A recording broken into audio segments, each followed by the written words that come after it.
If you find yourself in the same spot with the broken off dipstick, don't panic. It's not as bad as you think. Sit down, take a minute, I'll show you how to get it out.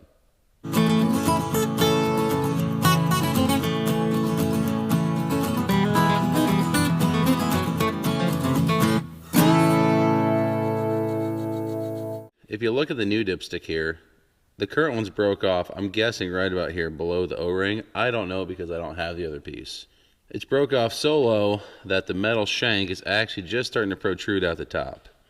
So there's two things we could do here. I could sit there with the pick and dig away at it and keep breaking off more of this brittle plastic and then grab on the steel shaft and pull it out. I'm going to try that first for about 2 or 3 minutes. If that doesn't work, I'm just going to unbolt the dipstick tube. On this one, it's pretty easy. If you follow the tube down, there's a tab right here that comes over to the head and mounts it. Looks pretty straightforward.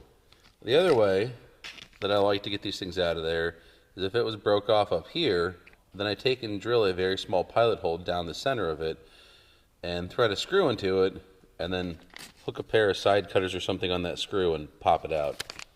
That's the best way to do it. We're not that lucky today, so let's get busy. I also don't know what I'm going to pull this out with because I'm doing this at work, and at home I've got a very small pair of forceps that I could use to hook on that. I don't have that here, so I'm not quite sure what I'm going to extract this with.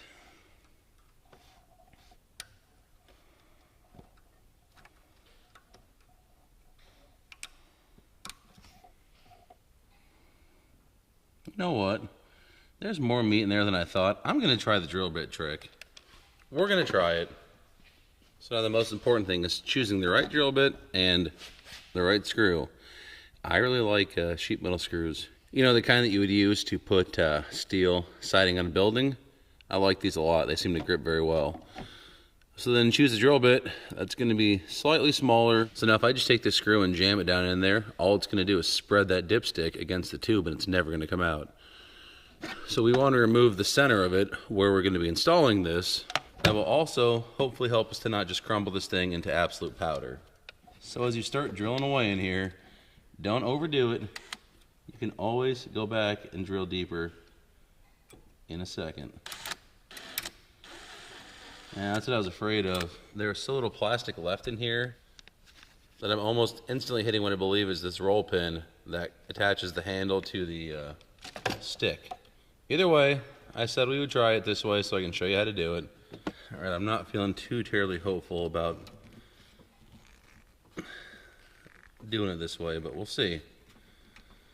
It's my favorite way to do it, but like I said, with how much plastic is gone, yeah, the screw's not even grabbing.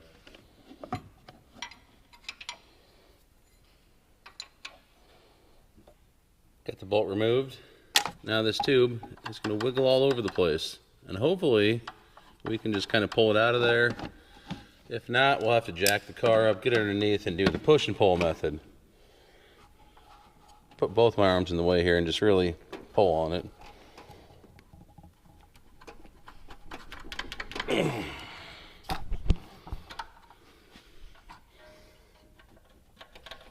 Yep, there it goes.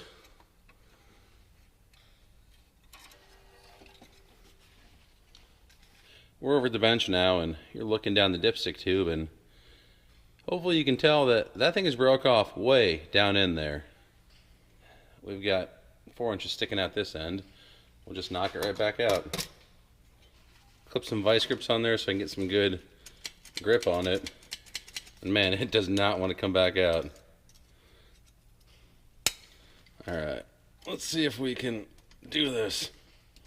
Boy, this kid really jammed this thing in here. I mean, he really jammed it in here. There we go. And we have our prize. The dipstick. That's all that was left of it. So now you can see what I was talking about. That little metal shank is sticking up in the middle. If I had had more plastic on this end, I would have been able to do the drill bit trick, but there was just not enough. It was just crumbling away. While I was hoping to avoid this step, pulling out the dipstick tube always works. Before I put this back in, I'm going to put a nice coating of oil around the O-ring here that'll help it slide back in the block.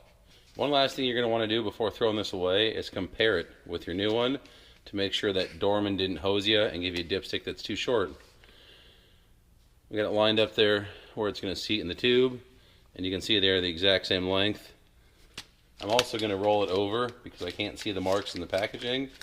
I'm going to roll it over and make sure that the add and fill lines are at the same spot as well.